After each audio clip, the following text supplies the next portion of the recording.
Hello, darkness, my old friend.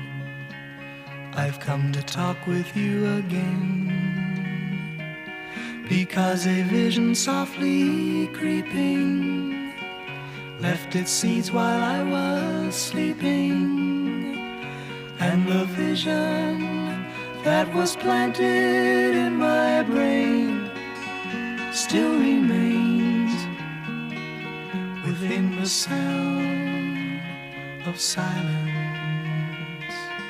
In restless dreams I walked alone narrow streets of cobblestone,